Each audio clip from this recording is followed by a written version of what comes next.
واقعہ حضرت خالد بن ولید رضی اللہ عنہ قسط نمبر 84 اپنا اسلامک اسٹوڈیو۔ ناظرین، اگر جہاز کو اس ساحل سے بالکل سیدھے میں عرب کے ساحل تک جانا ہوتا تو یہ فاصلہ 100 میل سے کچھ زیادہ ہی بنتا تھا، لیکن جہاز عرب کے ساحل پر ایک دور کی بندرگاہ تک جا رہا تھا اور یہ فاصلہ 350 میل بنتا تھا۔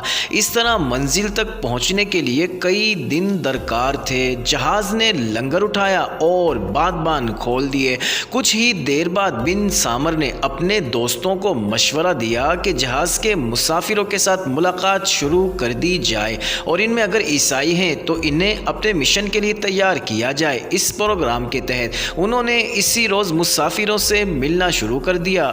2 دنوں میں انہیں یہ پتہ چل گیا کہ کتنے مسافر عیسائی ہیں اور کتنے مسلمان ہیں۔ بن سامر کو یہ بھی معلوم تھا کہ یہ جہاز انہیں عرب کے کسی بندرگاہ پر اتارے گا اور وہاں سے شام کا سفر بڑا ہی لمبا ہوگا اور یہ سارا علاقہ ریگستانی ہے۔ اس نے عیسائیت کے نام پر اتنا لمبا سفر اور اس کی اذیتیں ذہنی طور پر قبول کر لی تھی اور دوستوں کو بھی بتا دیا تھا کہ سفر کتنا لمبا اور کیسا ہوگا۔ ان کے پاس گھوڑے تھے، اس لیے وہ کچھ زیادہ پریشان نہ ہوئے۔ انہوں نے عیسائیوں میں 4-5 سرکردہ سردار قسم کے افراد منتخب کر لیے اور ان کے قریب ہو گئے۔ اتفاق سے ان میں ایک شام کے کسی عیسائی قبیلے کا سردار تھا۔ تینوں نے ان عیسائیوں کو مسلمانوں کے خلاف ابھارنا شروع کر دیا۔ ان مسافروں کے ساتھ بحث و مباحثہ بھی ہوتا تھا اور آخر یہ عیسائی مسافر قائل ہو گئے۔ بن سامر اور اس کے دوست ان عیسائیوں سے یہ کہہ رہے تھے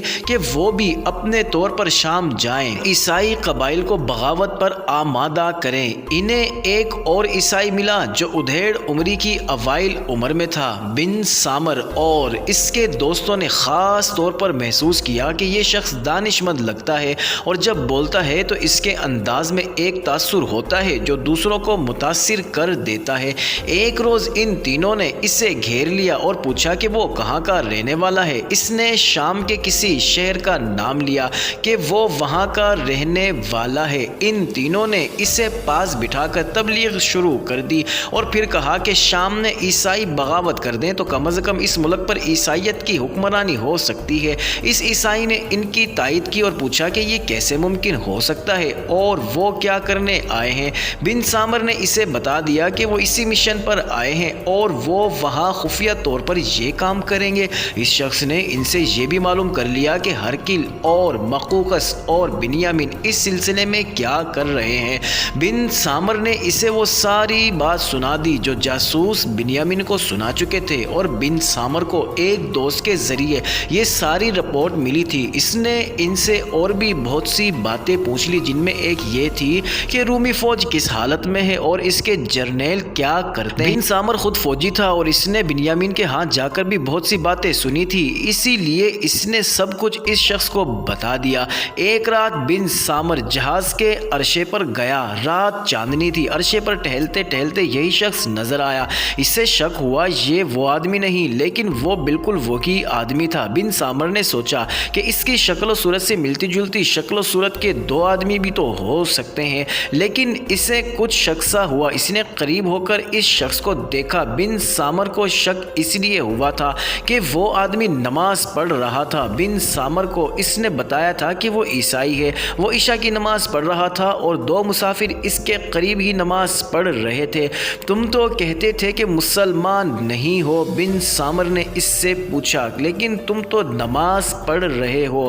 میں درویش آدمی ہوں، اس نے کہا۔ خدا کی عبادت فرض ہے، ضروری نہیں کہ ایک ہی طرح سے عبادت کی جائے۔ میں مسلمانوں والی نماز نہیں پڑھ رہا، میں اس طریقے سے خدا کو یاد کر رہا ہوں۔ بن سامر کی تسلی نہ ہوئی۔ اس نے سوال و جواب کا سلسلہ شروع کر دیا اور وہ آدمی اس سے ٹالتا رہا۔ آخر بن سامر وہاں سے اٹھا اور اپنے ساتھیوں کے پاس گیا۔ اسے یقین ہو گیا تھا کہ یہ شخص عیسائی نہیں مسلمان ہے۔ اس نے اپنے ساتھیوں کو بتایا اور رائے دی کہ اس قسم کے آدمی جاسوس ہوا کرتے ہیں اور یہ شخص مسلمانوں کا جاسوسی معلوم ہوتا ہے۔ اگلے ہی روز انہوں نے مسافروں سے تصدیق کروائی کہ یہ شخص مسلمان ہے اور عربی ہے، تو کوئی بتا ہی نہیں سکتا کہ یہ جاسوس ہے۔ حقیقت یہ تھی کہ یہ آدمی مسلمان تھا اور جاسوسی کے لیے ہی مصر بھیجا گیا تھا۔ اس نے رات عرشے پر جو دو آدمی اس کے قریب نماز پڑھ رہے تھے وہ اس کے ساتھی تھے۔ تفصیلات لکھنے والے تاریخ نویس نے یہ بھی نہیں بتایا کہ ان تینوں کو کس نے بھیجا تھا۔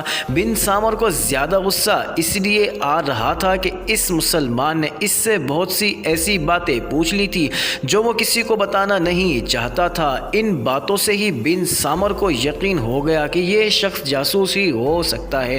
بن سامر نے اپنے دوستوں کو بتایا کہ اس مسلمان مسافر نے اسے کس طرح دھوکہ دیا ہے۔ اس کے دوست بھی جذباتی اور جنونی تھے، عقل سے تو سوچتے ہی نہیں تھے۔ انہوں نے متفقہ فیصلہ کیا کہ رات کے وقت موقع دیکھ کر اس مسلمان کے ہاتھ پیچھے باندھ کر سمندر میں پھینک دیا جائے۔ بن سامر نے کہا کہ اسے قتل کرنے کا فیصلہ کر ہی لیا ہے تو آج رات ہی ہو جائے، میرے ساتھ اس کی بڑی اچھی بات چیت ہے۔ بن سامر نے کہا میں اسے کہوں گا کہ چلو عرشے پر چل کر بیٹھتے ہیں تو وہ فوراً چل پڑے گا۔ اسے وہاں کھڑا کریں گے جہاں کوئی اور دیکھنے والا نہیں ہوگا۔ یہ کام رات کو کریں گے، ہم اسے سمندر میں دھکیل دیں گے، کوئی دیکھ بھی نہیں سکے گا اور جہاز آگے ہی آگے چلتا جائے گا۔ بن سامر اسی شام اس مسلمان جاسوس سے ملا اور بڑی بے تکلفی سے دوستانہ محبت کا اظہار کیا۔ اسے کہا کہ آج رات تو وہ اس کے پاس بہت دیر بیٹھنا چاہتا ہے۔ مسلمان نے اس سے پوچھا کہ کوئی خاص بات ہے یا ویسے ہی اوپر جا بیٹھنے کو جی چاہتا ہے؟ میں نے بہت سوچا ہے، بن سامر نے کہا، میں آخر مان گیا ہوں کہ تم درویش ہو اور خدا کو راضی رکھنے کا تم نے اپنا ہی طریقہ اختیار کر رکھا ہے۔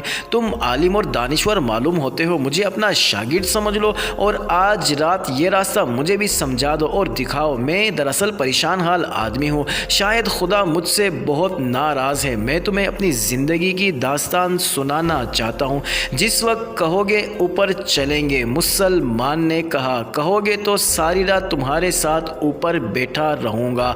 بن سامر نے اس مسلمان کو وہ وقت بتایا جس وقت مسافر اپنی اپنی جگہوں پر سو جایا کرتے تھے۔